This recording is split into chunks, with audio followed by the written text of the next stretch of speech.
Welcome to my home. Enter freely of your own will and leave some of the happiness you bring. It's finger licking good. Give me the amulet, you bitch!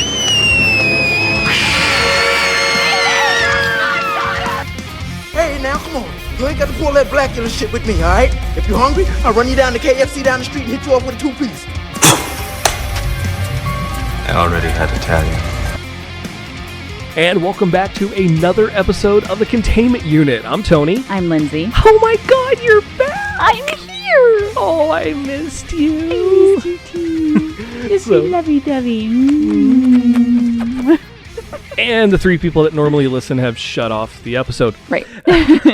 So, Lindsey was out of town. So for a month. For the last 2 episodes, my best friend Jack Skyped in from New Hampshire. Mm-hmm. And he and his wife are actually moving a little bit closer. They're going to be in Wyoming. A lot closer. New Hampshire to Wyoming. Yeah. It's quite the move. Yeah, it is quite the move. And once they're done with their move, you and I are going to Skype with Jack and Bella. Yes, we're going to have a 4-person conversation. As long as the microphones work. Right. And we're going to be talking about Star Trek. So that is one I'm looking forward to. We've been trying to redo this episode for a while. Well, especially with the new Picard series being announced. Yes, very timely, so we can talk about that. And if you didn't listen to the last 2 episodes, Jack and I, in like one 3.5-hour stretch, talked about Westerns and then Highlander, the whole franchise. And I'll say it's a little hazy by the time we get to the end of Highlander because... Let's just say they don't quite remember the whole recording. I do. There's hazy parts, but I remember it. Oh, okay. The next day, I'm getting text messages from Jack. Did we finish recording last night? I'm like, yeah, why? Man, we were drinking a lot of whiskey. And so I'm going back and I'm editing and I'm making sure that everything flows normally. And then I text back, and this is just a couple days after, and I said, hey, do you remember that part where I issued a reminder to everyone listening that we're heterosexual? No, why? Because we went on for about a good 5 minutes about how pretty Adrian Paul is. And Jack was just like, yeah, we had a lot to drink. Yeah, I haven't listened to it yet. I plan on it, though. I just haven't done it yet. So Lindsey's back, and we were kind of throwing around some topic ideas. And this is one that we were considering waiting a couple of months. But in some respects, it is timely, and you'll see why here in a little bit. So for this episode, we are talking about blood-sucking creatures that prey on the innocent and use their powers to control the weak-minded. We're talking about politicians. I thought you were going to say lawyers. I know, cheap joke either way. But no, we're talking about vampires. And mainly vampires in movies and television. We considered waiting until we got closer to Halloween for this one. We can do horror movies, though. Yeah, Halloween. I mean, we did Halloween, movies for Halloween, but we can do more horror-centric stuff because vampires not always just horror. Right. There's good vampires in comedies. Well, to me, vampires are a year-round thing. You can't have a week without a good vampire story. So, and we say it's timely because I say underappreciated vampire recently passed away, and we'll talk about him coming up soon. But I think for the history of vampires, a lot of people know of Nosferatu, but they may not have seen it. They may not be totally familiar. For a lot of people, the very first vampire, and in a lot of people's opinions, the best vampire, Bela Lugosi. Yeah. And I think Bela Lugosi was very good. I think, though, he kind of had the benefit of the rest of the cast. Yeah, the rest of the cast in the original Dracula movie with Bela Lugosi, because he played Dracula several times. Twice. Was it just the two? It was just the 2 times.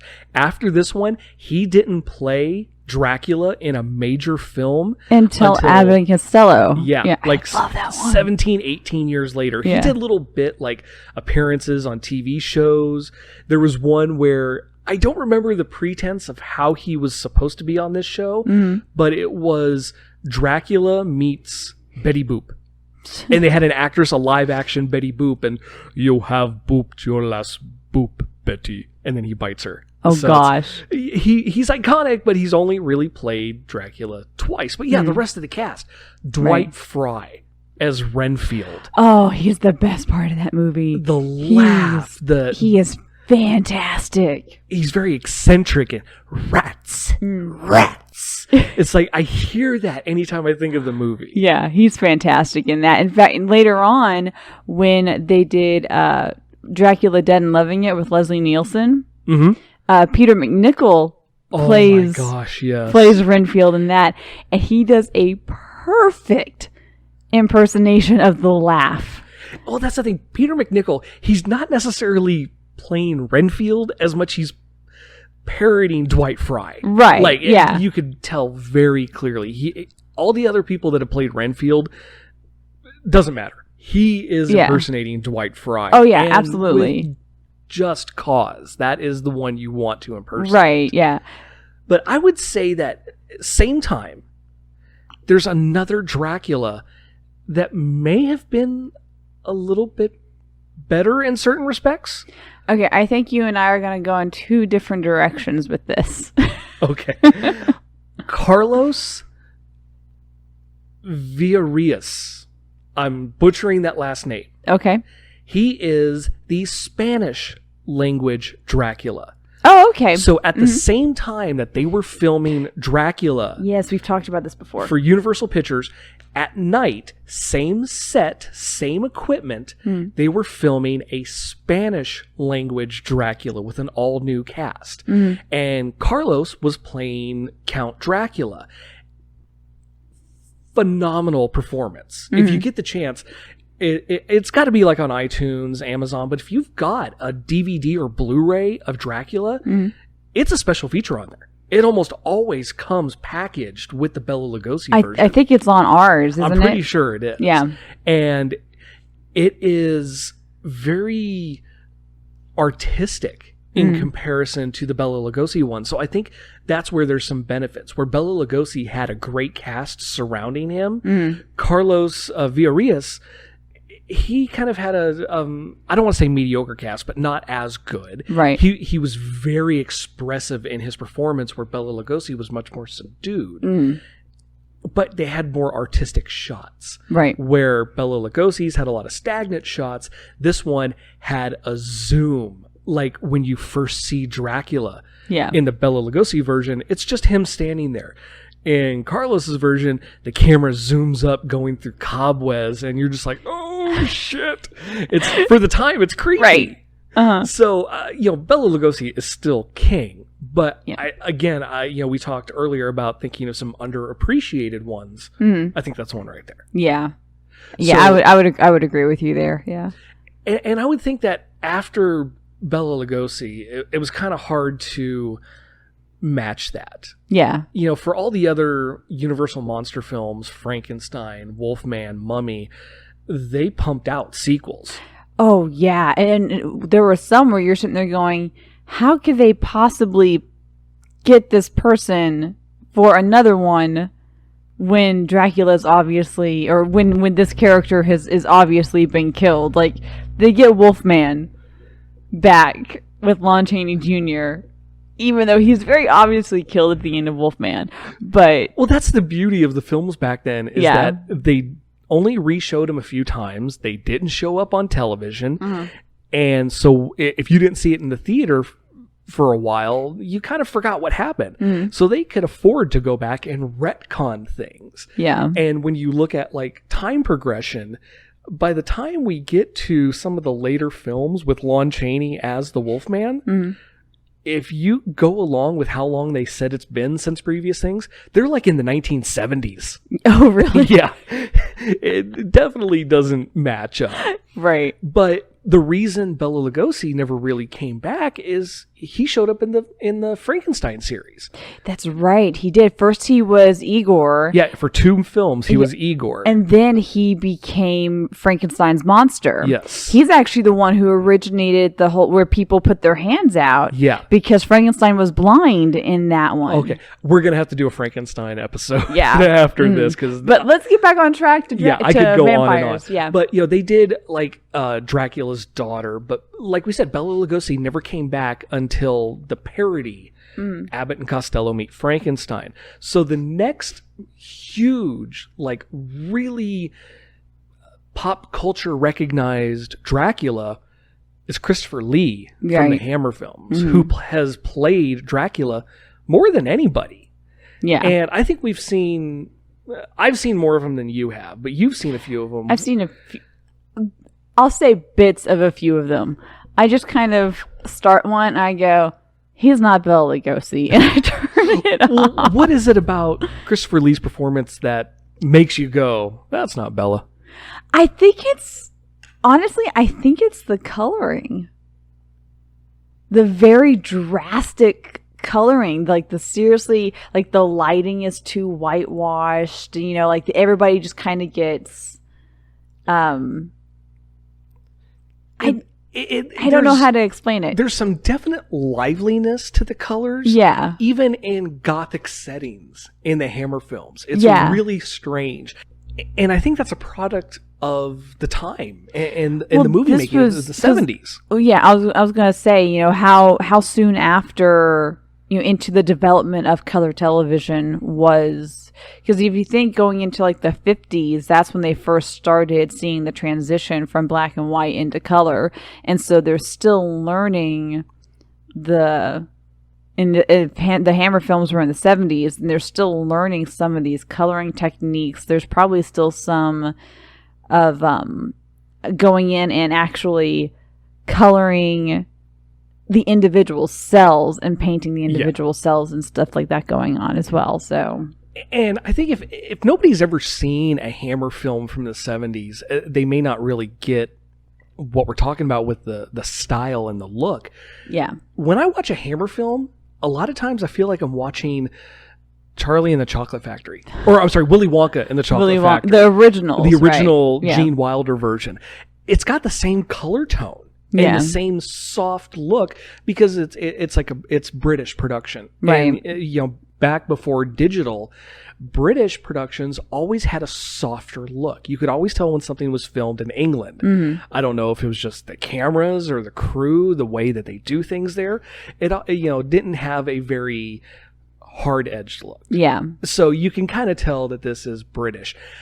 And again, I feel like this is...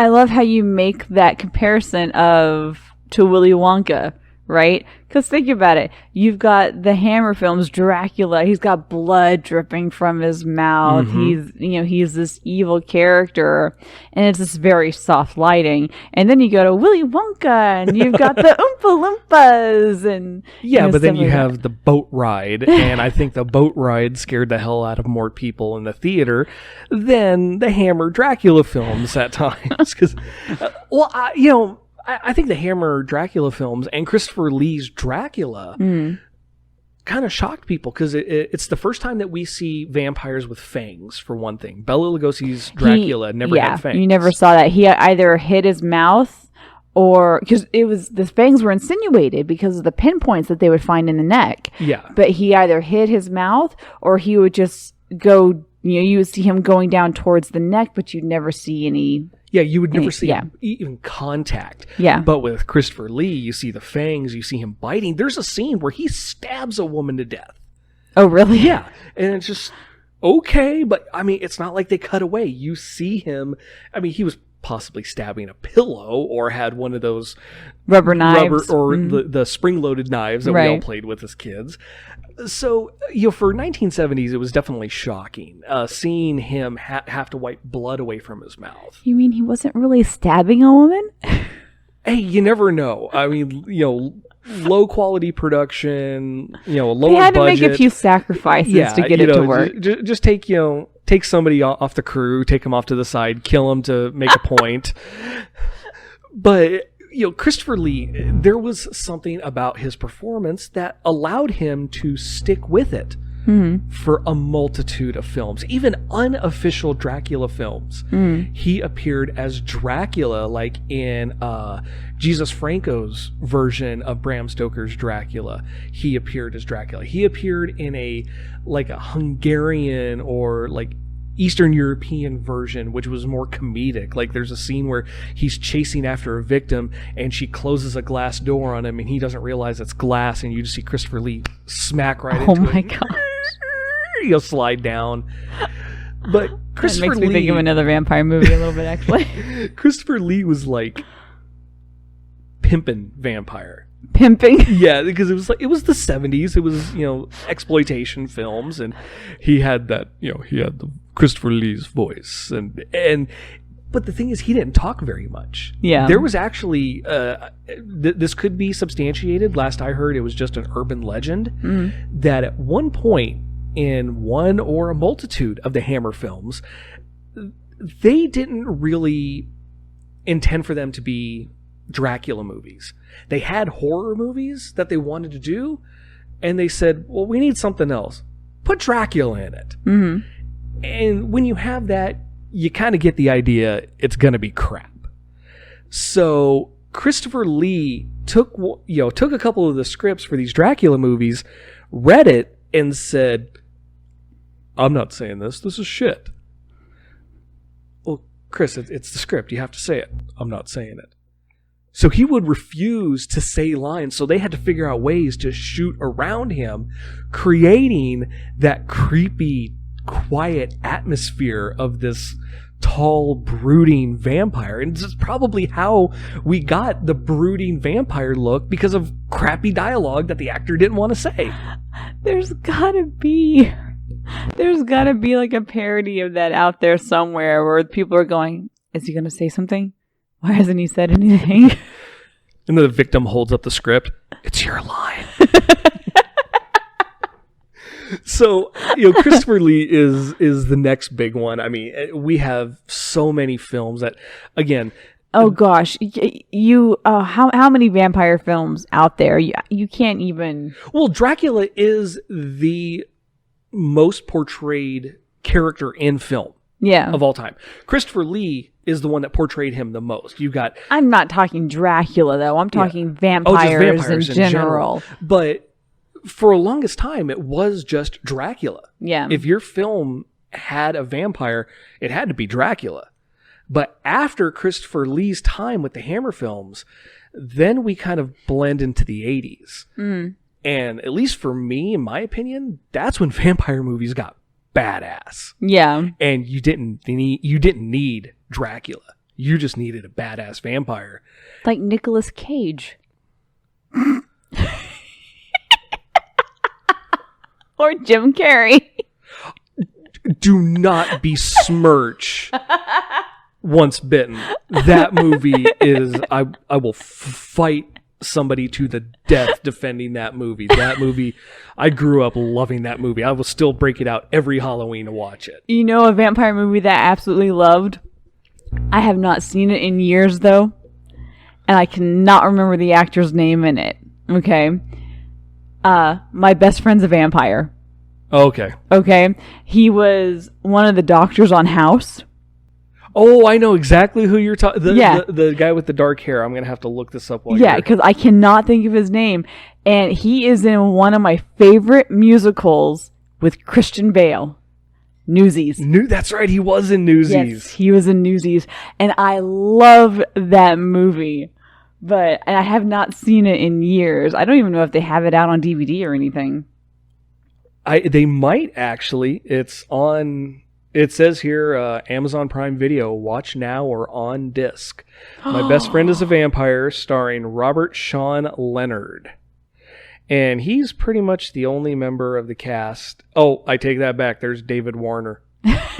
Renee Azerbaijan. Odo What? Really? is in this. Okay, well that can link Kathy in. Bates? Where? Oh my god, it's been so long since I've seen this. Yeah, Kathy Bates is in it. As who? Where did that go? Kathy Bates as Helen Blake. His mom, probably. Yeah, credited as Kathy D. Bates. Mm. But yeah, I do remember that. And what was the vampire movie with the guy that played Chainsaw in Summer School? That you love that movie. You've always talked about that movie, and I just remember the cover. Count Rockula. Count Rockula. Oh my god. Okay, now let me. Such a crap plot, but I love that movie. Let me go back and say, not every '80s vampire movie was badass. Just when he turns into a bat and he's still wearing his underwear.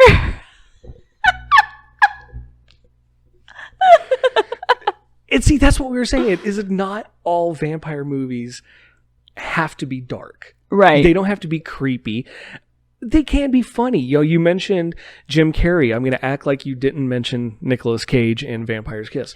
But Jim Carrey in Once Bitten. Right. Mm-hmm. That is, let's be honest, it is a teenage boner comedy. It's a kind of coming of age story a little bit. It is. It's about an 18-year-old kid who really wants to sleep with his girlfriend. She's saying no, so he goes to West Hollywood and hooks up with an ancient female vampire who needs to drink blood from his groin to maintain her youth. Specifically a virgin. Yeah, virgin, and specifically from his groin because it's the most potent, as one guy says. So let's just recap this. His girlfriend won't put out, so he goes to find a stranger to get laid. In 1980s Hollywood. There's so many things wrong with that. He got off lucky that it was just a vampire. But that movie is so hokey. It's Jim Carrey before In Living Color, before anybody knew who Jim Carrey. I think he's even credited as James Carrey. But there's the moments like when he's having the dream and he's doing a pure hokey Dracula with the outfit and the and sticking his hand out. But it's got a ridiculous fight scene that is like battling dance-off. It's like you got served 80s vampire style. Oh yeah, at the Halloween dance or something like that. Yeah. They're doing this choreographed dance where the girlfriend and the vampire are fighting over him. Yeah, and it's ridiculous. And the one that played his girlfriend, that played Robin, she like fell off the face of the earth. Yeah, and so many boys growing up in the 80s had a crush on her. Yeah, and then she just kind of did one more thing and is gone. And the vampire, Lauren Hutton. One of the most iconic beauties of all time. But her Renfield, though. Oh, gosh. Yeah. Her Renfield is, and this is actually referencing back to the Westerns episode where Jack and I talked about Blazing Saddles. Right. It's Cleavon Little. Right. It's Black Bart from Blazing Saddles playing a gay vampire. Is he actually a vampire? Yes. I didn't get the impression. I never got the impression he was a vampire. They never show his teeth, but they reference that if nothing else, he's a ghoul. Yeah. Because they reference that he's been with her for centuries. And I took him as being more of a ghoul and not an actual vampire. Like she walks by and like knocks on the closet and says, "All right, come out of the closet." And he opens the doors wearing her scarf and he goes, "I came out of the closet centuries ago." So funny. You gotta have to do a double take to realize it's Cleavon Little, but I think it's one of his last performances. I think he passed away from cancer not too long ago. Not too long after. Or I'm sorry, not too long after. Yeah. But it's sad that he never reached the apex that he did with Blazing Saddles, but playing the chauffeur and the butler to Lauren Hutton's Countess. Mm-hmm. That's still a damn good. Okay, since we're talking about the funny ones, and earlier you mentioned Christopher Lee doing that one where he like smashes in. Yeah. Right. It made me think of this one that was done by Roman Polanski called The Fearless Vampire Killers. Okay. Although I think when it was originally made, it had a different name. I can't remember. I watched it in film school, right? And it's actually where he met Sharon Tate. Oh. Because she was in it, right? It's the only thing I've ever seen Sharon Tate in. And, but it's a comedy. And it's so funny, though. It's been so long since I saw it, and I would love to get it. But there's this one moment in there when he walks into it's one of the characters, the guy playing Sharon Tate's dad. He walks into a room, and he's trying to sneak out of a house, and he's walking through, and he walks into this one room, and he kicks a bucket. And our teacher says to us later on, "Did you get that?" And we're going, "What? We don't." And our teacher goes, "He kicked the bucket." We're like, "Oh," because he becomes a vampire later on. We're like, "Oh, duh." Symbolism. Yeah, and then later on, the characters are Jewish. And so when the vampire hunters are going after them and everything, they hold up a cross, and he just puts his finger up and goes, because he's Jewish, so it doesn't work on him. Oh my gosh. So I'm thinking about it now. Oh my gosh, I've got to find that one and watch it again. It's so good. Now, earlier, you were drooling at the idea of My Best Friend is a Vampire being like on Amazon Prime. That came out in 1987. Yeah. You know what else came out in 1987? Monster Squad. Near Dark Near Dark. and The Lost Boys. Didn't Monster Squad come out in 87 also? Well, let's double check. I thought Monster Squad was 86. No, I got it right here, 1987. 1987 was the year of great vampires. Yeah. Because you've got Lost Boys, you've got Monster Squad, but Near Dark, I haven't seen that movie in years because it is a bitch to find on home video. It's not streaming on any service.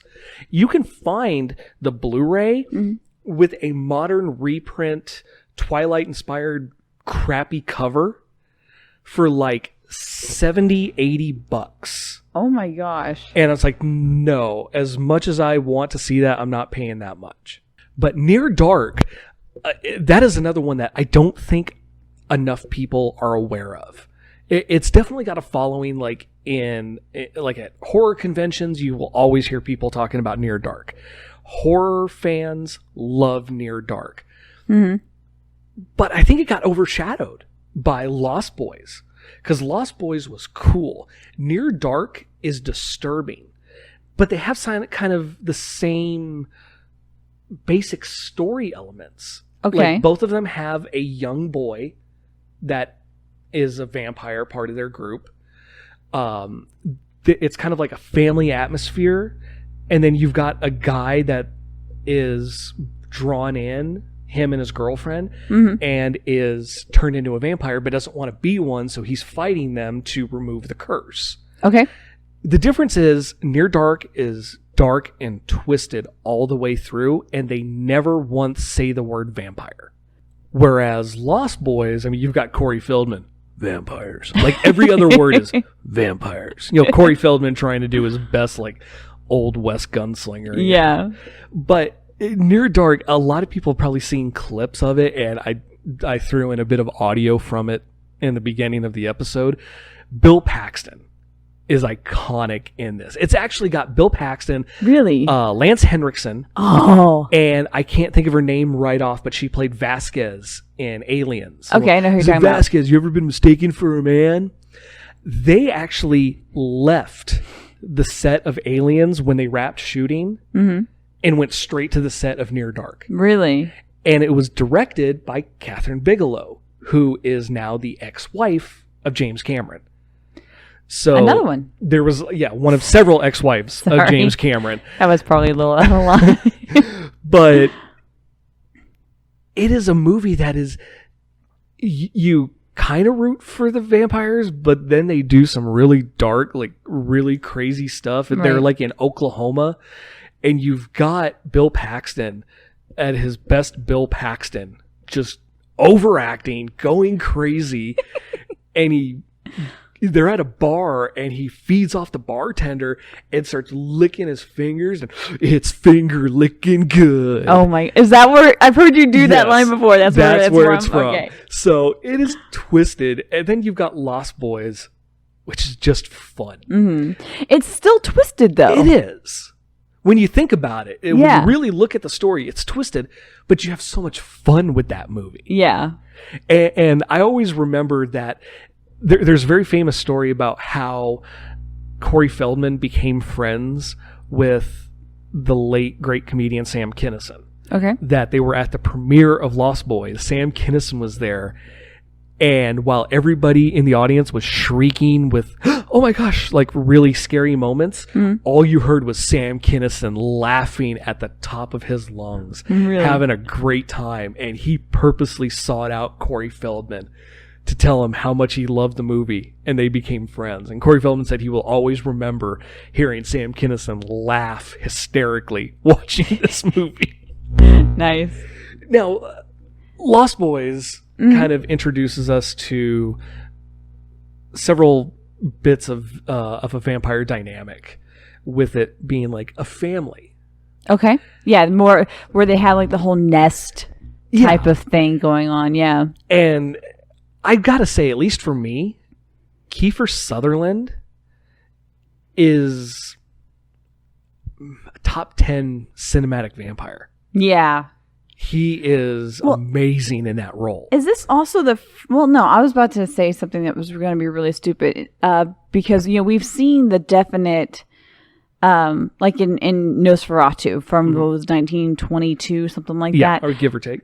That we see the really kind of deformation of the vampire, the pointed ears and, stuff like that. Yeah, it's not just a handsome person with fangs. Right, yeah. But then we get, after that we get, Bela Lugosi and Christopher Lee. We get these Draculas that are these handsome guys, and then you might have like the fangs come out, right? Yeah. And then though we get to the 1980s, and then we get things like Lost Boys, where there are these good-looking guys, but then when they vamp out, it's what's the word I'm looking for? The protruding brow, the eyes change, the fangs come down, like they just become these grotesque creatures. There's almost a demonic look. Right. And you also get that in Fright Night, where he's this he's this handsome guy who seduces the neighbor and stuff like that. But then when he vamps out, he becomes this horrible, monstrous thing. Yeah. And that's when you really start getting into that, which is also later utilized a lot in things like Buffy the Vampire Slayer. I think Buffy made it like the most recognizable. Yeah. Now with Lost Boys, wasn't it V. Neil that did the makeup on that? May have been. I can double check that. Because I remember we were been. watching an episode of Face Off where I think they were doing vampires. Yeah. And somebody did kind of a Buffy style prosthesis. Right. And I think she referenced the fact that she started that with the Lost Boys. Right. Yeah. So let me see here. I'm looking for makeup department. Sorry, IMDb is a lifesaver. IMDb is the third co-host of this episode. V. Neil, makeup artist. Yep. Mm-hmm. And the look is great because it's the 80s. Yeah. You're going to have the mullets. And that's the thing. Kiefer Sutherland looks badass with that mullet. It's not a goofy looking mullet. Then you get to Alex Winter. Oh, yeah. Bill from Bill and Ted. This is his first major film. I don't think he really has any lines. He's the first vampire. Let me backtrack. First and only vampire taken out by the Frog Brothers. And that's the thing. These are supposed to be badass vampire hunters. Right. And the only vampire they take out is because he's asleep. But how can they actually call themselves badass vampire hunters when at this point vampires to any of them is just theory?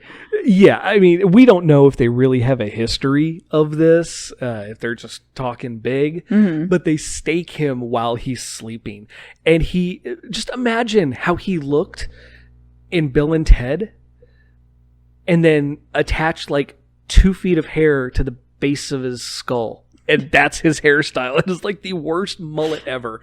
You got a dude that looks like the lead singer of an 80s hair band. And I think they even call him, we bagged the one that looks like Twisted Sister. I was thinking about him too. Well, Yeah. no, helped a little bit. And then you've got the one that gets killed by the bow and arrow. Yeah. And he has and Corey Haim has that really bad line, "Death by stereo." Yeah. That guy, after this, went on American Gladiators and was a contestant on old school American Gladiators. But the beauty of Lost Boys is some of the ridiculous lines, like "Holy shit, it's the attack of Eddie Munster." Yeah.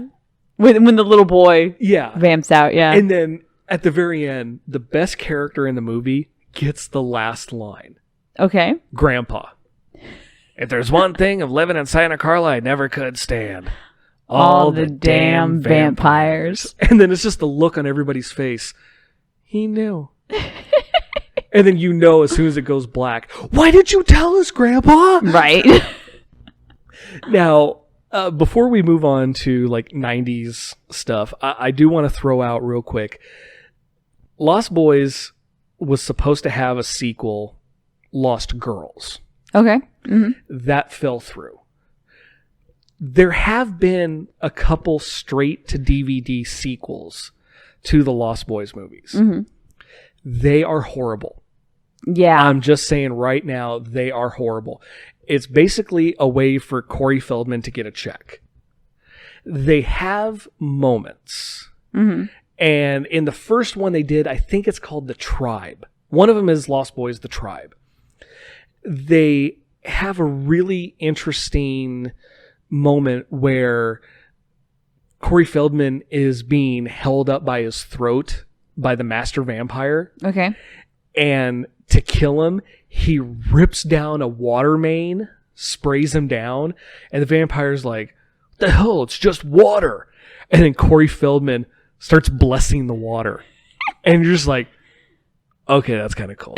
Yeah. You got a great movie like Lost Boys, and then two really crappy films that have interesting moments. Like, I can speak highly of some of these moments, but as a whole film, I'd rather pound my nuts flat with a wooden hammer than watch that film. That sounds really graphic. Yes, it does.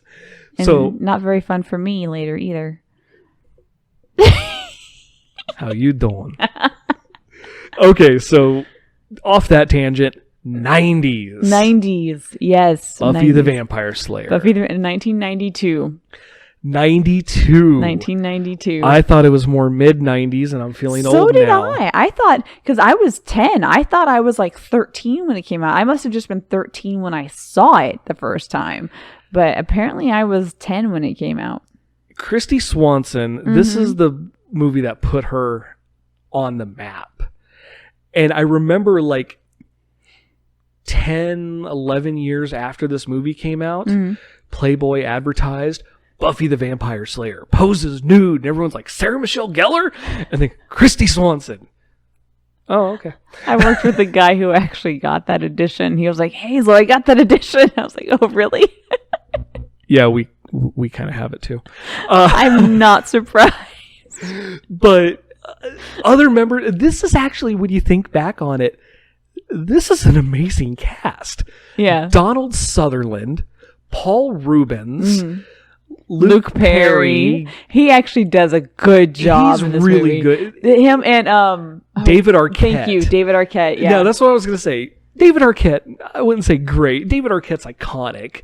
Yeah. But they've got a memorable scene where David Arquette is turned into a vampire and he's floating outside. Let me in, man. He's like, you're floating, get away. And the main vampire, Rutger Hauer. Why this is topical, Rutger Hauer just recently passed away. Yeah. And it is creepy that Rutger Hauer's character in Blade Runner, Blade Runner set in 2019.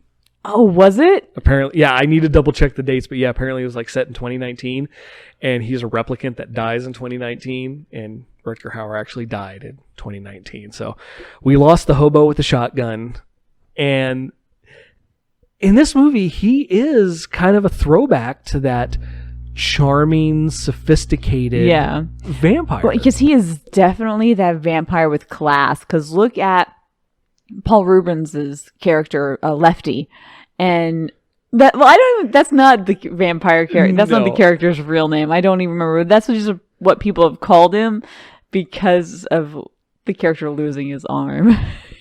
And that, I'm sorry, he has the 2 best line deliveries in the movie. There's absolutely which Family Guy parodies all the time, but which a lot of people now just attribute that simply to Family Guy. Yeah, and they don't realize it's Pee Wee Herman it's being parody, staked and just and then he looks away and looks back at her. Yeah, and then of course at the very then there's that post-credit sequence where he keeps going and he's like kicking the wall, and then of course the line that we always look at each other and quote, "He ruined my new jacket. Kill him a lot." And to think, maybe we shouldn't think about this. Oh, don't say it. Do you know how he got this movie role? How? Being arrested in the porn theater. Really? So, flashback for anybody that doesn't remember, Paul Rubens, in between seasons of the Pee Wee Herman show, doesn't maintain the look of Pee Wee Herman. He grows his hair out. He grows a goatee so people don't recognize him. And then he gets busted doing something in an adult theater in, I think, Florida. I don't know. And so his mugshot threw people for a loop. They're like, oh my God, that's Pee Wee Herman. He's got shoulder-length hair and a goatee. And then I think it was Joss Whedon or somebody with the movie saw that mugshot. Like and one went, of the Kazooies or something. He would be a good vampire. So that's why he has the long hair and the goatee, because that's what he looked like in his mugshot. And now everybody can recognize him. Yeah. But Nicholas Brendon would grow out a goatee and a beard and stuff like that between seasons so that people couldn't recognize him. And his brother had to start, because he has a twin brother. I was about to ask, his twin brother would bleach his hair. Yeah, did he ever switch it up too? Yeah, that he had to bleach his hair so that people wouldn't be like, oh my gosh, it's Nicholas Brendon. He's like, no, I'm not. But, okay, so other 90 movies. So there's Buffy the Vampire Slayer. Oh gosh, what else? Blade. See, for me, everybody says that Blade Trinity is the worst Blade film. I'm not talking about pure quality. I'm talking about enjoyment. For me, the first Blade movie's on the bottom of my list. Really? It's Blade 2, then Blade Trinity, then Blade. Yeah. It has some moments. And I remember seeing it in the theater. And it gets to that scene where he's fighting Deacon Frost at the end and he cuts him in half. Okay. And his torso flies away. And then all the blood connects and pulls him back in. Okay, yeah. I know what you're talking about. And Wesley Snipes turns, and we're in a packed theater. And I remember it was me, Jack, and I forget who else was with us. We had a group of like 3 or 4. And it's quiet in the theater, and you hear a little, huh? And then you hear this guy in the back of the theater, what the fuck? A split second before Wesley Snipes turns to the camera and mouths the exact same thing. The audience just died laughing. So I've always remembered that. But the rest of the film was, it was average. It was fun. Blade 2. When they handed the reins to Guillermo del Toro, and you get Ron Perlman and Donnie Yen, you get this amazing cast, and they found a logical way to bring back Chris Christopherson as Whisper. Whistler, not Whisper. It's such a fun film. And then, Blade Trinity is not a great film. Wesley Snipes was in his extreme asshole phase and reportedly only talked to the director, David S. Goyer, through Post-it notes. Oh, jeez. Refused to film certain scenes. So there are scenes where Wesley Snipes is not there and Blade is his stand-in or his stunt double. Okay. Same thing happened in Blade 2. There's Yeah. a few scenes where he just refused to film that day, so that's why Blade's in shadow. It's because so you don't realize it's his stunt double. Really? But Jessica Biel is surprisingly good in that film. Ryan Reynolds is fantastic. And apparently they discovered that Jessica Biel has got awesome aim. Yeah. There's the scene where she's shooting an arrow and she's supposed to be hitting Drake. And so they told her Played by Dominic Purcell. from Prison Break in his breakout performance. I'm pretty sure this is what got him Prison Break. Yeah. Well, he did another one where another show before Prison Break, something Joe. He has like amnesia or something like that. Okay. Okay. But then also now he is Mick on Legends of Tomorrow. Yes. Yeah. So just to explain, if nobody's ever seen the deleted scenes or the bloopers, they tell Jessica Biel, just go ahead and aim at the camera. And they said there's no way you're going to actually hit it. There's safety glass surrounding the whole camera with just a small opening for the lens. Mm-hmm. And she had been training in archery because her character has just this wicked ass bow. Right. And apparently she trains so well that they tried to, like the trainers tried to convince her to try out for the Olympic team. Oh, really? And this shot, she aimed at the center and bullseyed the camera and destroyed the camera, costing the crew thousands upon thousands. And they were just like, well, they were not even mad. Yeah. Well, if you watch the scene, they're the blooper, they're laughing. Yes. They are now thousands upon thousands of dollars out and a camera short, and they are laughing hysterically because this was a shot that she should not have been able to make, and she made it. First take. Yeah, first take. Boom. So, and on the vampire side, Parker Posey, yes, it was really good as the lead kind of vampire for Drake's underlings. Right. But then you've got Triple H from WWE. He was originally supposed to be another Daywalker. Oh, was he? His character, his vampire fangs are silver. Yeah. And it was a deleted plot point that he was another Daywalker who never grew fangs. Mm-hmm. And so he implanted the silver teeth so he could properly feed. Mm. But he and Parker Posey have some good back and forth, but especially him and Ryan Reynolds in their scenes together. They're playing off each other so well with, and if you're a wrestling fan, you know that Paul Levesque, Triple H, is a funny guy. Yeah. He's got great timing, but he's playing the straight man in this. Mm. And he just looks down at Ryan Reynolds. Hey, face, have you seen my dog? Have you tried the lobby? Because the dogs just went out the window.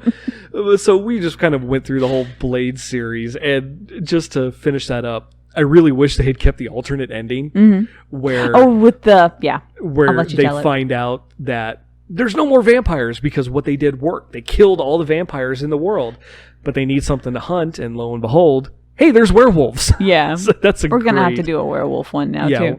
Frankenstein and, I know what we're doing all October. Okay, so then other 90s, Interview with the Vampire. 1994. I don't know. I'm mixed on that. What are your thoughts on Interview with the Vampire? I remember when Interview with the Vampire came out. How I ended up seeing it in 1994 when I was 12, I don't know. I didn't see it until it came out on VHS. My mom and her sisters went to go see it in theaters, and apparently they almost had to leave the theater because they were getting grossed out by the amount of blood. Really? Yeah. Now, see, because that tells you something about me, doesn't it? I went and saw it. I guess I went and saw it. I don't know. I know I saw it when it came out because I was still living at this one apartment complex, and we moved out of there when I was 12 turning 13. So I know that I would have seen it when it came out. And me and a bunch of my friends had seen it, and we ended up with this desire to bite people afterwards. That explains so much about you. Yeah, it probably does. See, for me, I'm a little iffy on it because it's a mix of actors that I really like and two actors that more often than not I can't stand. Okay. Kirsten Dunst and Tom Cruise. Yeah. More often than, like, I'll watch Top Gun. Yeah. And especially after the trailer for Top Gun Maverick, I'm like, oh, I kind of want to see that. You know, that hit all the nostalgia buttons. Right. But everything else he's done and what I've, seen of him outside of movies, just being Tom Cruise, things I've read about him, grade A asshole. So that kind of harms my opinion of him in movies. Right. Kirsten Dunst, I've never been a fan. Yeah. Especially after the Spider-Man movies and the attitude that she's apparently been throwing around Hollywood for years. Because, she blew up with this movie. She's phenomenal in it. No doubt about it. Oh my gosh, yes. The acting in this movie is excellent. It is. It's amazing. Christian Slater is probably one of his best movies. Yeah. And I loved his very, like, investigative portrayal. You believe that this guy is, like, with the way you gotta be kidding. I want to know more. With the way he is with the cigarettes in it too, I just want him to stick a fedora on, Yeah. It like, and every bit of the interview is in black and white, film noir. But Brad Pitt has very rarely done movies I don't like. Yeah. And so I've always, I've regularly been a fan of his. I thought he was very good in this. This is where I developed an appreciation for Antonio Banderas. Yeah.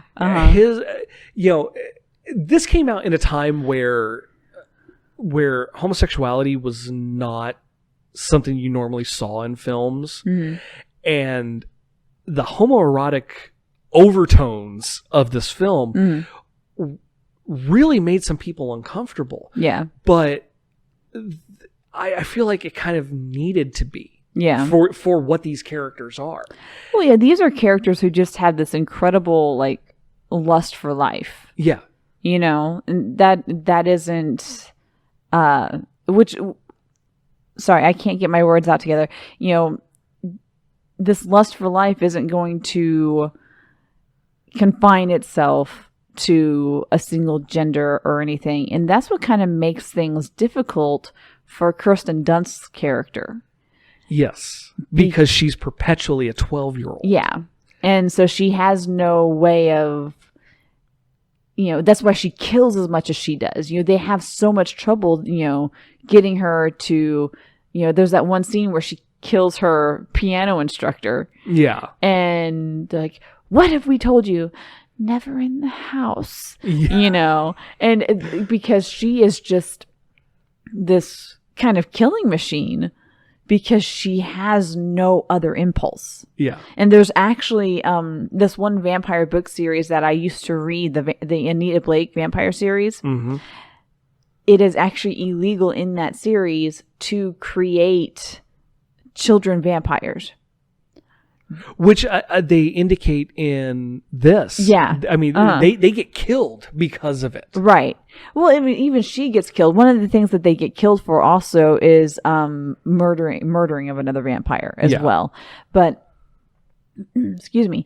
But in a lot of lore, making a child vampire is illegal. One, because of the, I guess, kind of sexual implications that go with it. There's always been a heavy sexual, I don't want to say a backstory, but a sexual element to vampires, even before they were sexualized. Yeah. Like in more modern films, there's always been a romanticism to them and a seduction to them. They seduce their victims. Well, even going back, not so much with Nosferatu, but going back to even the Bela Lugosi, that was what, 1931, yeah, that came out, and they completely sexualize it. The Dracula novel, whenever I was doing a report on that in college, I was discussing it with my professor, and he referred to it as vampire porn. because even just the book, which was written back in the 1800s, is very much sexualized. I wonder how he would take reading the Anita Blake books. Because we've actually talked about them before on this podcast. And the way you described it is she goes from vampire slayer to vampire layer. Yeah, pretty much. But, you know, we could say the same thing about Buffy. Yes. We'll get there in just a minute. Not quite to the extent as Anita Blake, but, you know. But since we are talking 90s, Buffy the Vampire Slayer, the series, came out in 1997. Now, before we get to Buffy, Okay. I want to close out the 90s for movies. Okay. You know, we talked about Interview with a Vampire, and, you know, they were foppish Europeans. Yeah, they were very posh, very, yeah. Which is why I feel like the homosexuality was necessary for the story. Okay. I mean, we see in there Lestat is going for women and even going for men. There's one where he takes the houseboy and is very like, hey, come over here, and then, you know, eats him.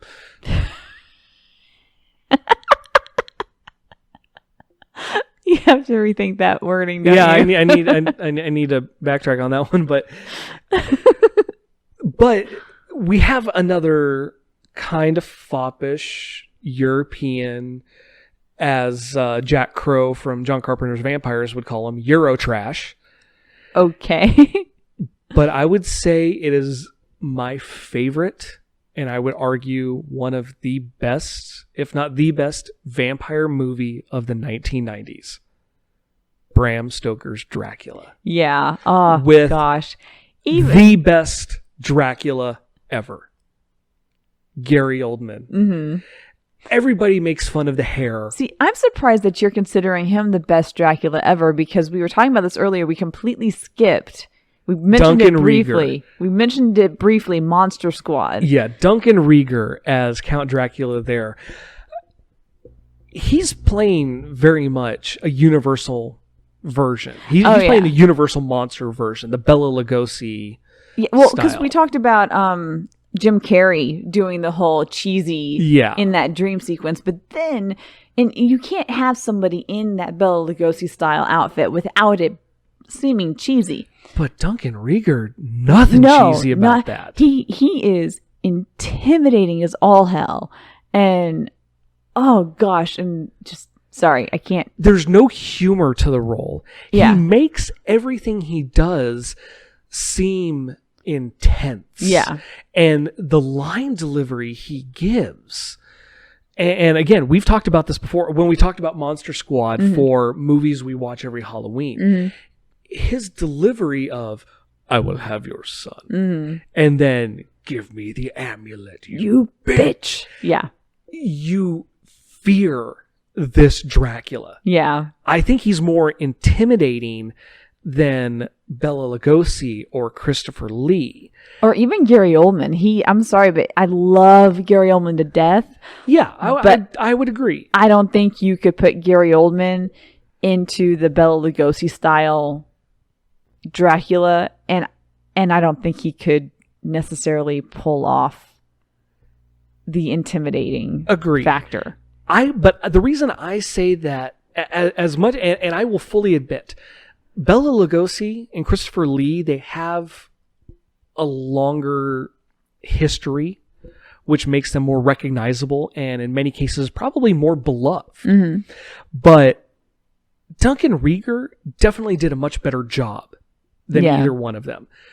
But I say that Gary Oldman is the best because of the nuances of his performance. Yeah. He is the best actor to ever play Dracula. Yeah. And people crap on the hair and the long red outfit and the hairy hands.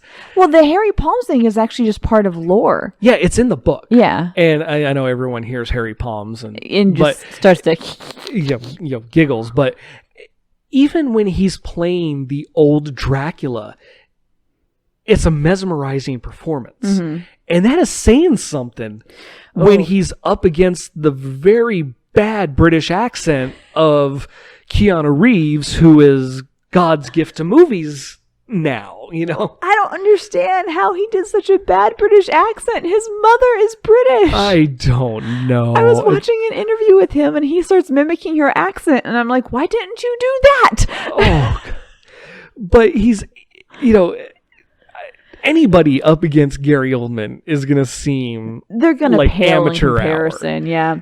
But when he has one of the, I love his delivery of that one line when the wolves start howling. Best. Right? And Jonathan Harker is like, oh, those animals and or whatnot. And then Dracula's like, oh, children of the night, what sweet music they make. He's like, music, those animals. And I'm like, yeah.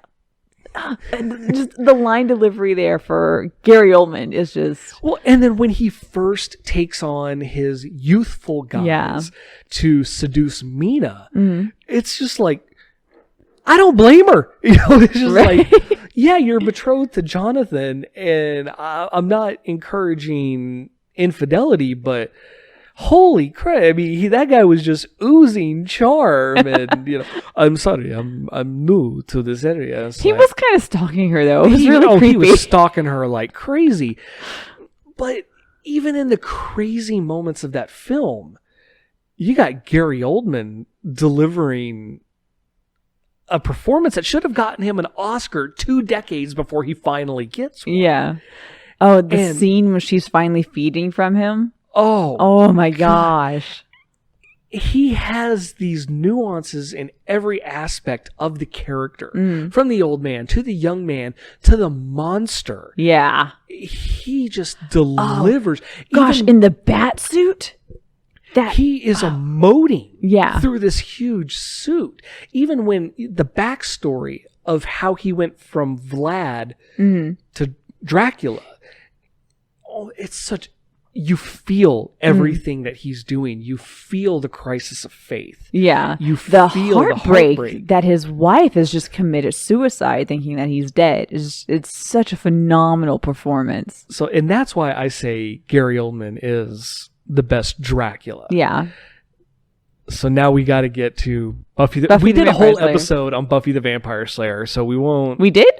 Yeah, you don't remember that? I don't remember that. Yeah, we did a whole episode on Buffy, and that really helped bring vampires back into pop culture.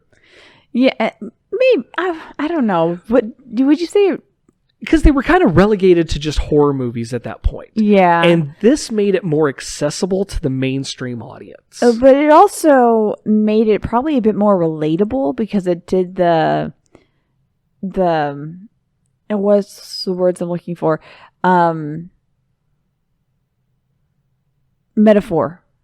It did, the high school metaphor and everything. Yes. And then also did what Joss Whedon wanted to do with the original movie back earlier in that same decade, was by taking this cute blonde cheerleader who is normally the one who gets killed in a horror movie and make her the hero. The monster tracks her down the alley and then she kicks its butt, Now, because the TV show is a pseudo sequel to the movie. They changed several things about the movie to make the TV show. Because in the movie, I think she's a senior. And they make reference to bits of the movie in the TV show where talk about how she burned down the school gym. Only in the very beginning of it. Yeah, in the very beginning. Now, wasn't there something like a book that they did or a tie-in where she goes back to save Luke Perry's character or something? Yeah, okay. Well, they did the novelization of the movie, which is based completely on Joss Whedon's vision of it. Okay. Yeah, because he only wrote the original film and it was kind of taken over by the Kazooies. Well, he was just given writing credit after that. And the Kazooies really pushed him out and he had no control over anything that happened afterwards. So you just see written by Joss Whedon as it's through the opening credits and that's it with the movie. Yeah. And so in the novelization is just strictly what he had in mind for the movie. Like in the movie,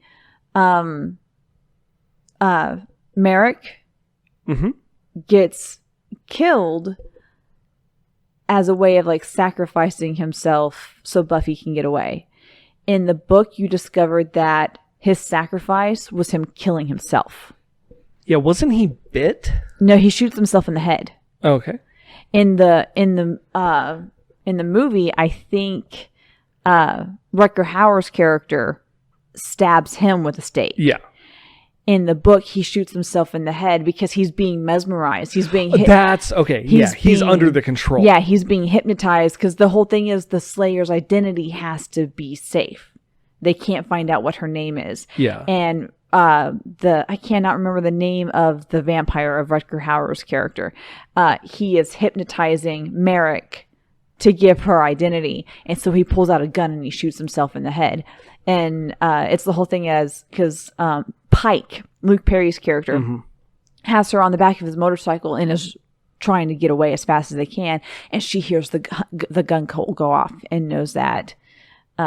So that's kind of like they did that in Blade, in the original Blade too, except for Whistler was actually bit. Yeah, but Lothos was thank you. Rutger Hauer's character. But there are a bunch of little like novelettes, right? Like little mini novels. Okay. That they're basically fan fiction. Yeah. Right? Some of them are actually pretty good. Some of them are novelizations of episodes. Like the one where Xander gets turned into a hyena. I think I've got that one somewhere. Yeah. But there was one that was actually pretty good where Pike comes back to Sunnydale. Okay, that's where, because I remember you telling me about that one. Yeah, that one was actually pretty good. And you discover that after all the stuff in LA before they moved to Sunnydale, she and Pike would go hunting vampires together. I think they even go to Vegas and do something there and everything. And she almost gets killed at one point, and he decides that he can't just stay and watch her die. And so he tells her, I can't do this anymore. And he walks out on her. And then he shows back up in this one book. He shows back up in Sunnydale. And I can't remember if it is pre or post Angel leaving, but he's back in this book.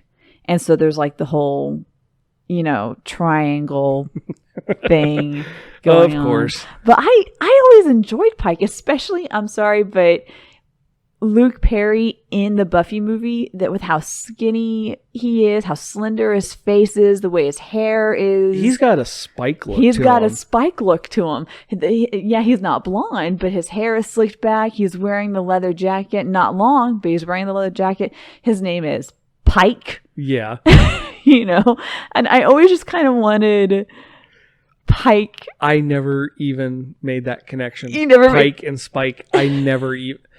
Whoo! Wow. I was today years old when I realized that connection.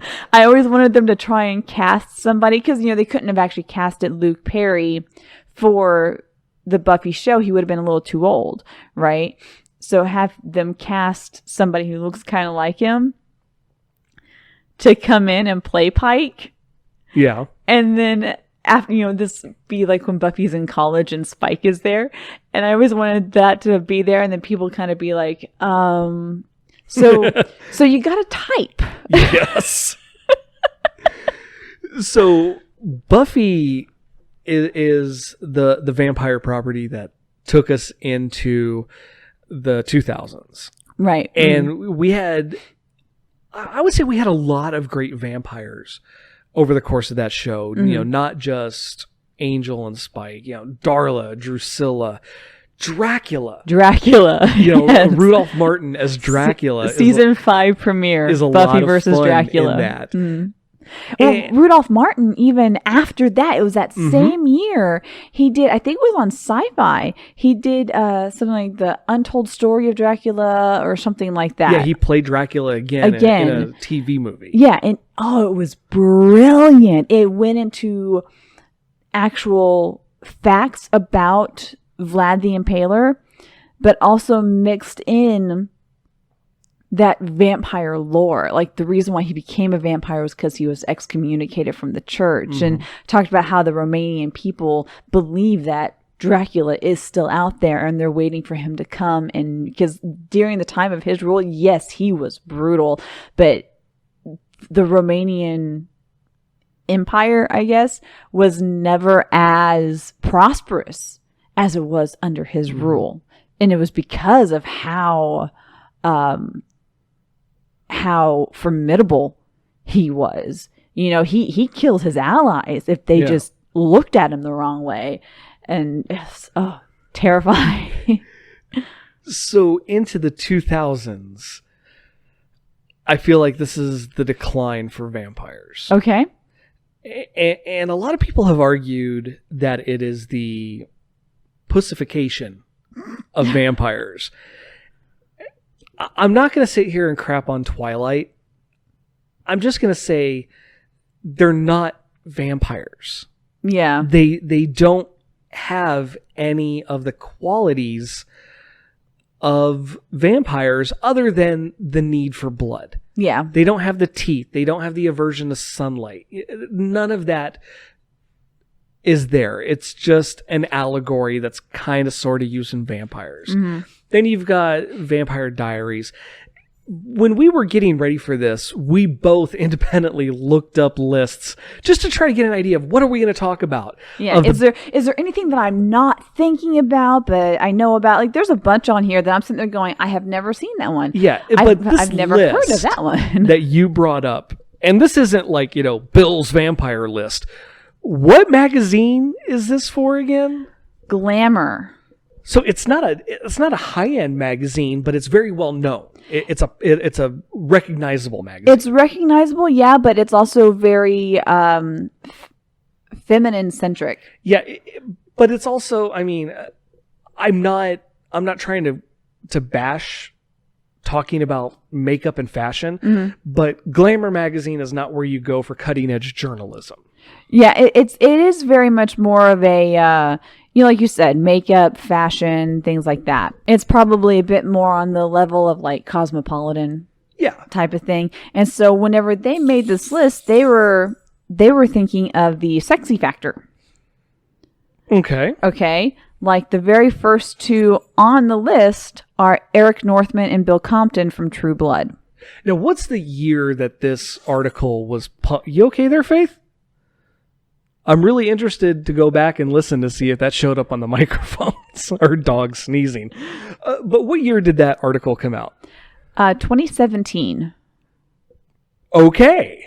I was going to say, it's probably in the heyday of True Blood and they're fresh on people's minds. Right. No, 2017.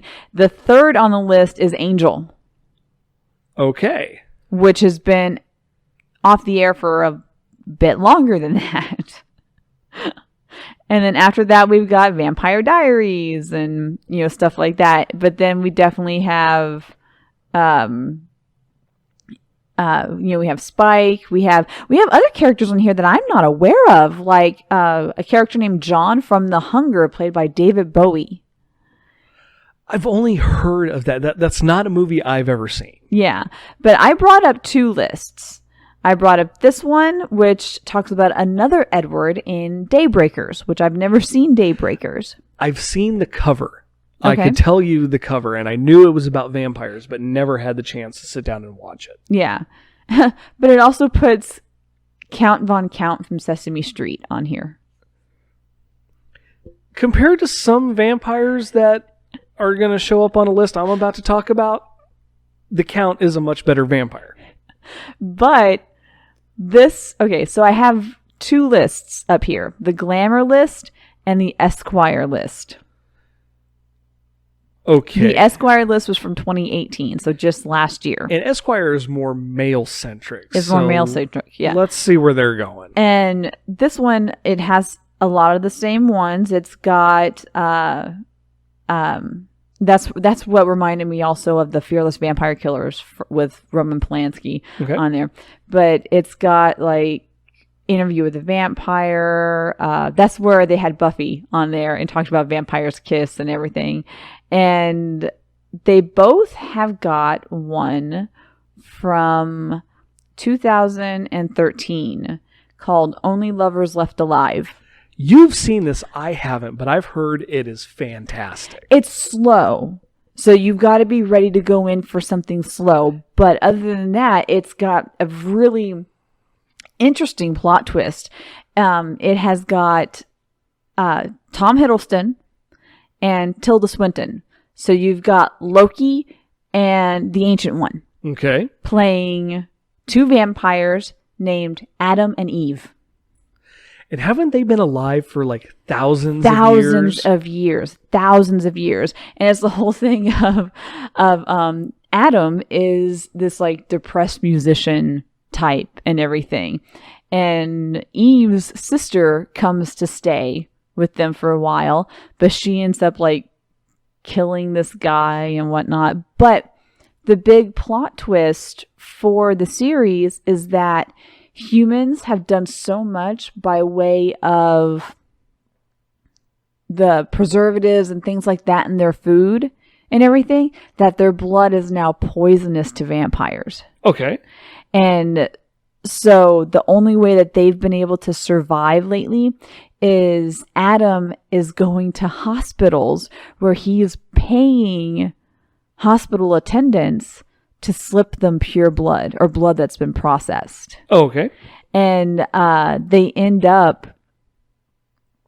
having to leave the country. And it's been a while since I saw it, so I don't remember all the ins and outs of it and everything. But basically, by the end of the movie, all these vampires are just kind of having to resign themselves to death because humans can't...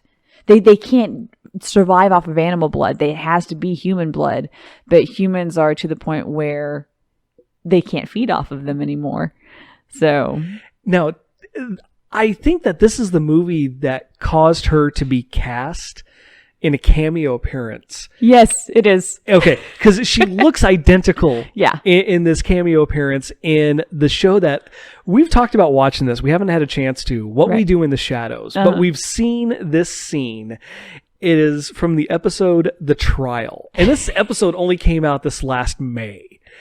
And her character's name is Tilda.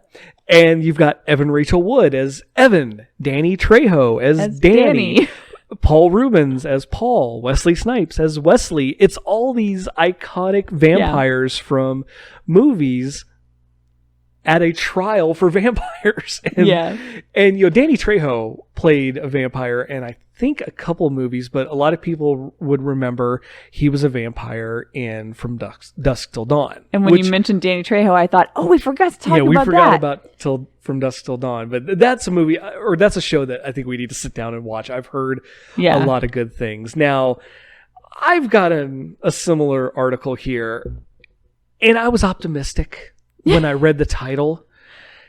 Peter Travers on the best and worst vampires on film and television. Okay. Because Peter Travers, whenever you hear a critical quote from Rolling Stone magazine for a movie, it's Peter Travers. Yeah. He's a big time critic.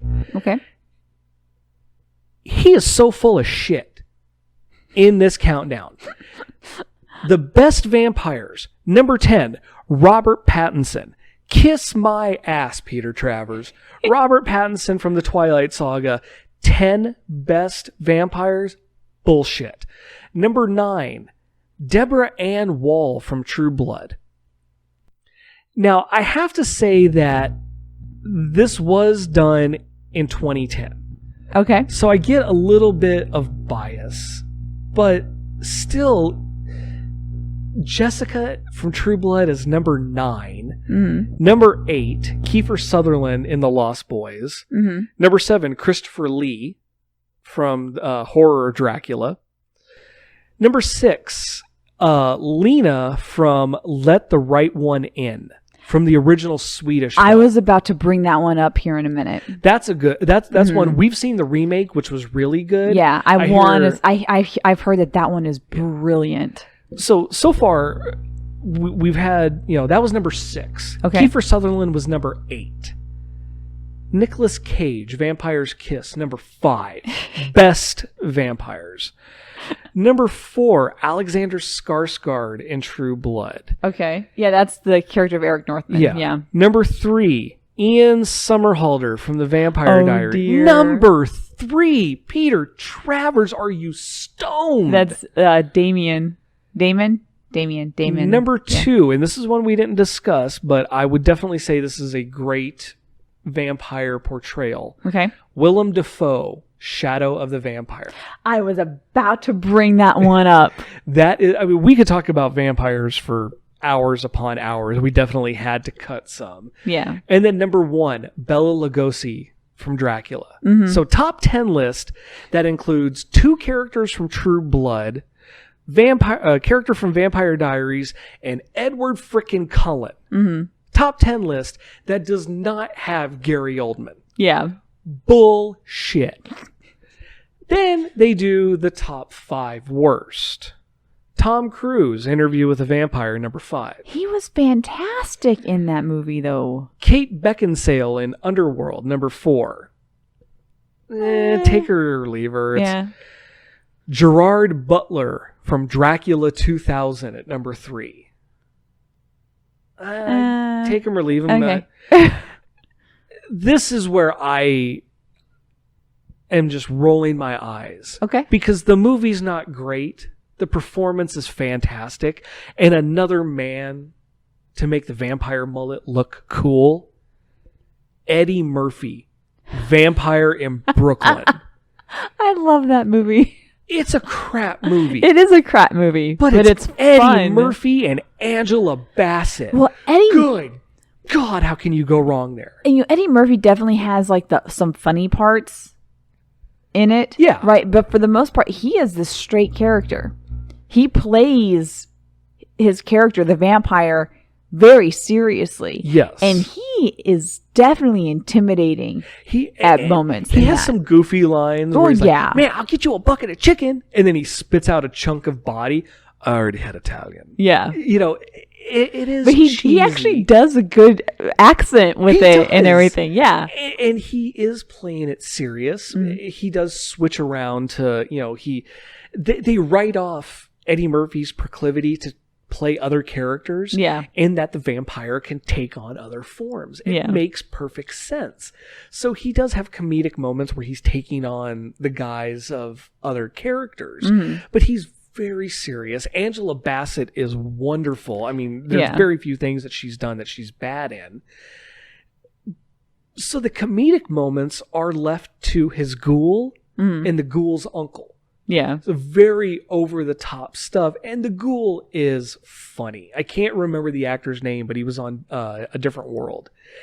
And like when his hand falls off and his eye pops out. Yeah. And his uncle looks up at him and goes, "You better do a dick check." Yeah, again, I get that the movie's not good, but Eddie Murphy's fantastic. Not number 2 on this list. Yeah. And according to Peter Travers, who already showed that his opinion of vampire movies doesn't matter one lick, I'll agree with him here. I don't know if it's the worst vampire. Peter Facinelli from the Twilight movies. He played Carlisle, didn't he? Yeah, Carlisle Cullen. It's so sad I know that.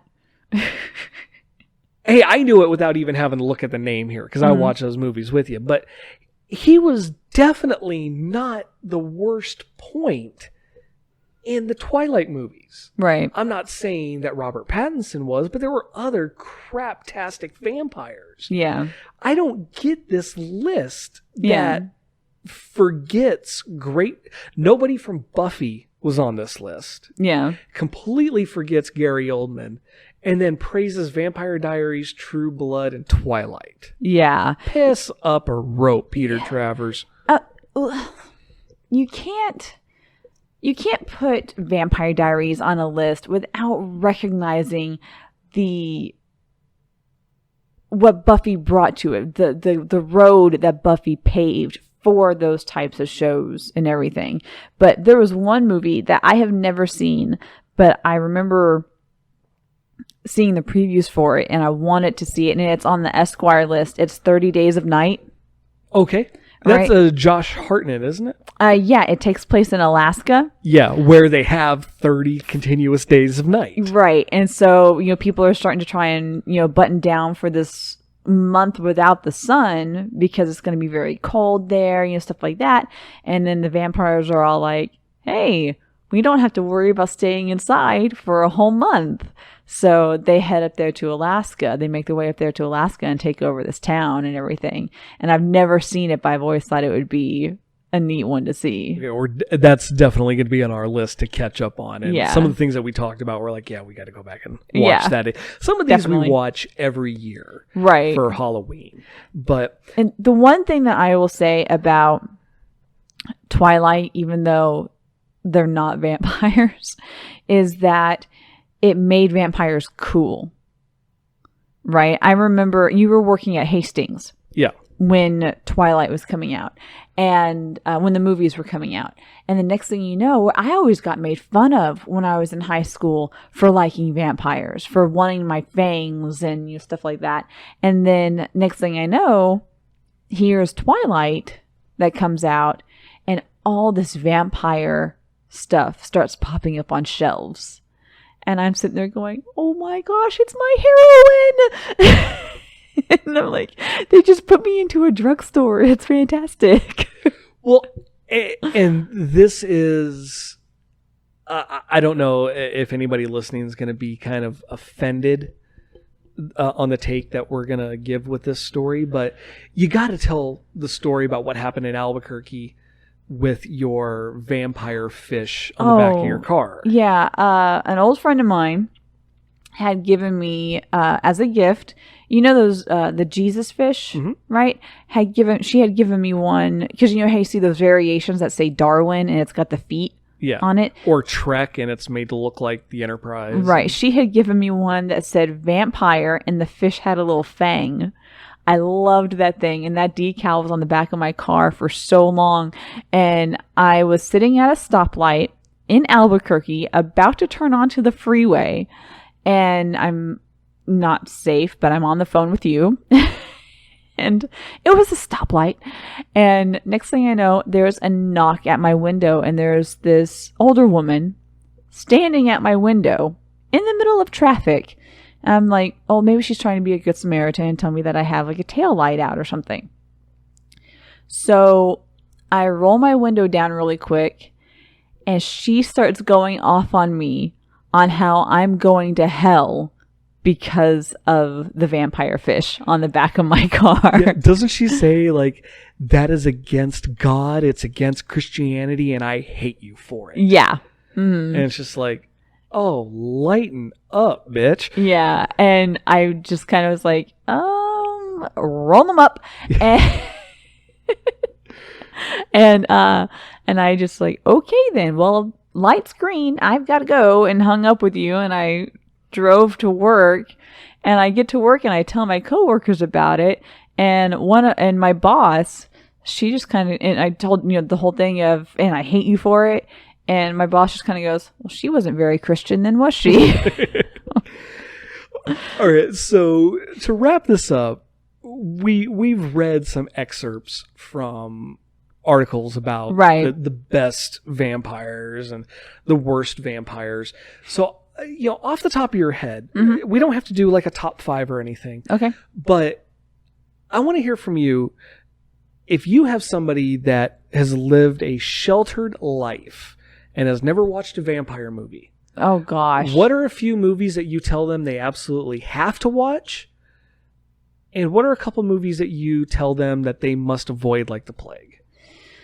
Oh, you gotta put me on the spot like that. You always do. I don't know why I don't prepare for this ahead of time. Oh, I enjoy that. Okay, so movies that they absolutely have to watch. Monster Squad. So it's too hard. Why? I want to quote like Try TV right now. She's like, oh, f*** you and your fucking mayonnaise. Who do you think you are? I wish I could do the accent. Okay, so Monster Squad. And I've got to say Buffy, just because it's campy. I know it's not Joss Whedon's original intentions or anything, but it's fun and it's campy and it's kind of stupid, but it's kind of what I love about it. It's still fun. It's still fun. So if you want something that's like creepy and just gonna mess with your head, Let the Right One In, or if you don't want to worry about subtitles and whatnot, Let Me In. We never saw Let the Right One In, but we saw Let Me In, and we just, at the end, turned it off, and we were like, Yeah. Oh, God, that is such a mind job. yeah. And so I'm trying to think. Then, of course, Bram Stoker's Dracula. You've got to see Gary Oldman's performance. And oh gosh, we were talking about how he is able to emote through that makeup, right? There's that one scene where he's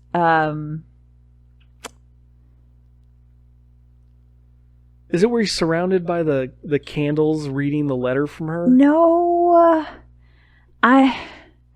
he's kind of like mind raped Lucy. Okay. So that she comes out and she's wearing the red and she comes out into the garden. Let's face it, that was not voluntary. No. And anyway, he's having sex with Lucy. And he's also feeding from her at the same time, but he's not in a human form. He's like in a half wolf type of form. Almost werewolf, yeah. Like almost half wolf, like, but he's got like a bat nose thing going on, right? And Mina comes out looking for Lucy, and he looks up and he's got this like bat werewolf face going on, and you could see the shock in his eyes when he sees her. Like he casts like the spell of, no, don't look at me, don't see me, or whatever he says. But you see it on his face. The last thing he ever wanted was for her to see him like that. Yeah. And he just, the way he emotes to it. So even if people don't like Bram Stoker's Dracula itself, for that performance, you've got to see, for that performance, and for well, if there's Carrie Elways, yeah, he's in it, and then also, oh my gosh, name playing Sir Anthony Hopkins. Yes, thank you, Sir Anthony Hopkins as Van Helsing, which is such a I'm sorry, but he is chewing the scenery like crazy in that movie. He's having so much fun just being crazy. He's laughing at, she's a whore of the devil. She's the devil. I'm hungry. Feed me. She is the devil concubine. That's what it is. That's what it is. And then whenever Jonathan Harker first gets back and everything, they're talking about his experience at Dracula's castle and stuff like that. Here they are talking about the brides feasting off of this baby, right? Mm-hmm. And he is just going to town on like this slab of beef in front of him, and just like just casual while he's eating. And by the way, when you slept with these women, did you ever feed on their blood? Right, with his fiance sitting right here next to him. Don't try to sugarcoat it at all. His bedside manner is just, they didn't have time for it. Yeah. So what are movies that you would tell people avoid at all cost? The Twilight movies. By far. And I'm just going to say the Twilight movies, just because there's 4 of them. Avoid them all. 5, that's right. There's 4 books. They split the last one into 2. There's 5 movies. Yeah. Avoid Harry Potter did it. Yeah, well, Harry Potter had enough to fill 2 movies. Which people argue that because, like, oh yeah, the first one was just them walking. No, the first one is them gathering the things that they need. It's intense story. It's the story of it. It's the journey. That's what it is. But yeah, and I'm sorry, after 3 movies from Lord of the Rings trilogy, don't complain to me about movies about walking. Right. But the reason why I say no to Twilight is not because of the sparkling and stuff like that. If you prefer something that's a bit more lighthearted, like that is, where the thing is that they sparkle, not that they burst into flames, stuff like that, then sure, fine. If you like the idea that they don't have fangs, but every single one of their teeth is like razors, that's fine, whatever. It's just that the transition from book to film was poorly done, and just the abusive elements of it. Yeah, and that has nothing to do with, and that's something that we didn't bring up because it really doesn't have anything to do with them not really being vampires. Right. But it is an abusive relationship. Not just Bella and Edward, but Bella and Jacob. Yeah. It's ticked off many, if not all, the criteria for abusive, codependent relationships. Yeah. It's not a healthy relationship. Then when, Edward leaves, she is such a weak character. And that was one thing. I finished reading the books because I wanted to know how the plot ended. But in the second book, whenever she's doing that, I was like, wow, how weak is she that her whole world comes to a complete stop just because a guy breaks up with her. Really? And if anybody wants to know how the series ends, Bella becomes a vampire, but first she gets pregnant, has a baby, and Jacob falls in love with it. I shit you not. Yeah. and I've heard some stories about people going to see Twilight, and when the baby's born... Oh, the baby's so creepy. That there are people who are familiar with the books talking to people who aren't familiar, and apparently there was a trend of people when they show the baby and then they show Jacob, guys are leaning over going, he gonna f*** that baby. Just to mess with their friends, and they're like, no, seriously. Okay, so... Give me a second. Okay, so you're top and then bottom. I have to agree with you on Monster Squad. Okay. And Bram Stoker's Dracula. Okay. I think for historical purposes, you have to watch Bela Lugosi's Dracula. Okay. And at least the first 1 or 2 Christopher Lee Dracula movies. Okay. Scars of Dracula. Really, with the Christopher Lee movies, you can take just about any of them and watch it by itself, and you're not missing anything. Yeah. Because like the Universal films, they really didn't worry about continuity. Yeah. And in every film, there's a character named Paul. So it's like every film, it's a new guy, but it's always named Paul. So you're not missing anything. But there's like the Scars of Dracula, the Satanic Rites of Dracula, Dracula 1972 AD or something like that. The later on they go, it's kind of hokey, but any of them are really interesting just to get a 70s perspective on Dracula and to see Christopher Lee as Dracula. But in a point that I didn't bring up earlier, Peter Cushing as Van Helsing is the greatest Van Helsing in the history of film. And that's the thing. Most people only know Peter Cushing as villains, as a villain. He was Grand Moff Tarkin in Star Wars A New Hope, which is where a lot of people know him from. But he also was the Doctor in the Hammer Frankenstein movies. Whereas in those films, they took a different perspective, and we'll talk about this more when we talk about Frankenstein movies. In the Universal films, it was about the monster. In the Hammer films, It's about the doctor. Okay. The doctor, Dr. Frankenstein, is the recurring character, always making a new monster. Right. And in one of the films, the monster is played by David Prowse. Oh, okay. Just like a year before they starred together in Star Wars. Oh. So I definitely would suggest those. And then when you go through other vampire films, there's so many that I could throw out and say, if you get a chance to watch it, but it's not necessary. Lost Boys, Once Bitten, a lot of my favorites. Before we cut out, there is another series I want to talk about just briefly. Okay, what you got? Van Helsing, The sci-fi show. the sci-fi. Okay, I thought you were about to. I thought we were going to talk about the Hugh Jackman movie. And I'm like, No, I said TV series. Okay, well you said series. I was Okay. like, oh no. Okay, it's called the sci-fi show Van Helsing, right? Where it's modern day, and Van Helsing, it is like the great granddaughter of the Van Helsing from the Dracula stories, right? And it's so it's this whole thing where vampires are taking over the world, and there's some sort of like dust or smog or something that is cutting off the sunlight, so vampires are able to wander around during the day.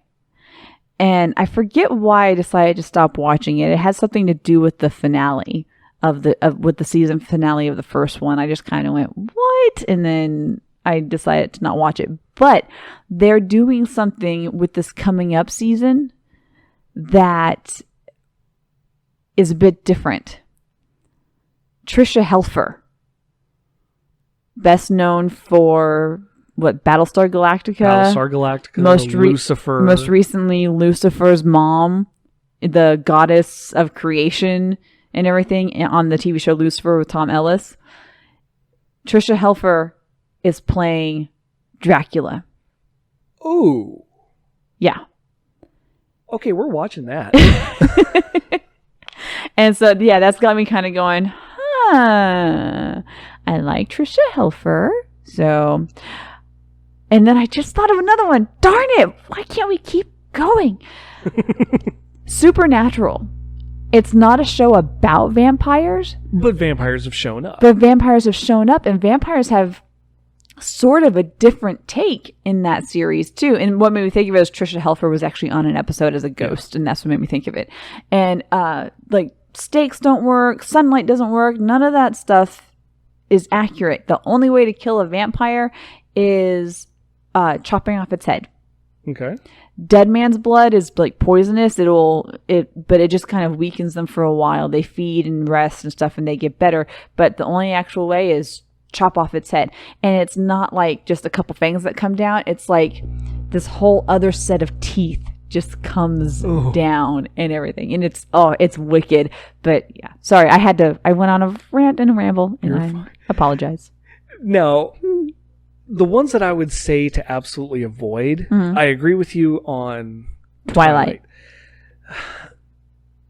I'm a little hesitant to say this one, but I think I'll meet it in the middle. Don't avoid all of True Blood. Okay. Avoid the last couple seasons. Yeah.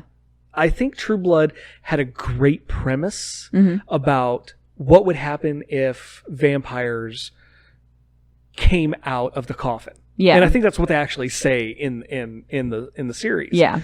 But I liked the social implications that they played with in that show. Yeah.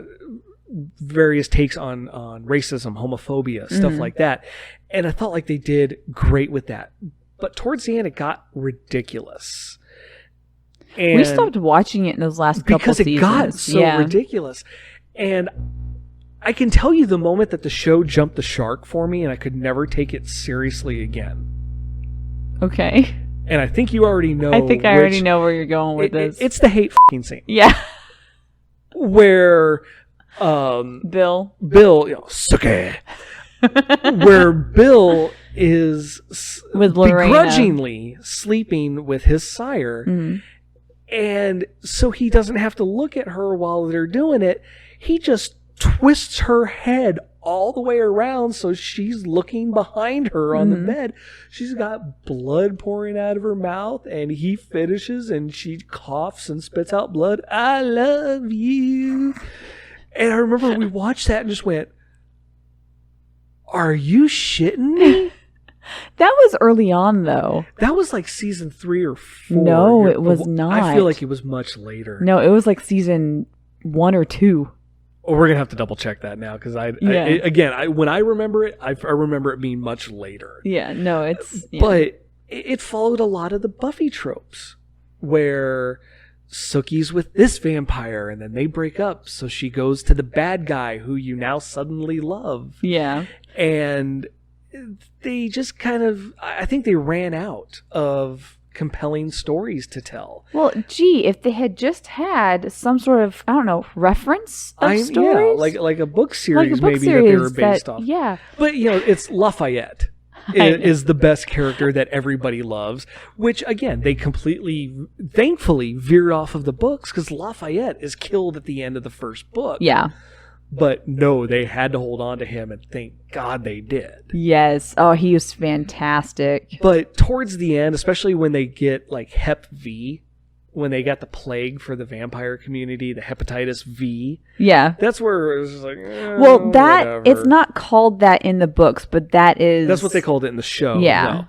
But then, anything that really just, that does that teeny bopper vampire thing, the Vampire Diaries avoid. I don't call those real vampires. I think for a vampire movie or a vampire show, they've got to be down and dirty. Yeah. You can have them be nice and elegant, but when they get down to feeding, there's got to be some darkness to it. But before we wrap up, I do want to throw out something that just came to mind a little while ago. Mm-hmm. Something people have to check out is a sketch about vampires. Key and Peele. Yeah.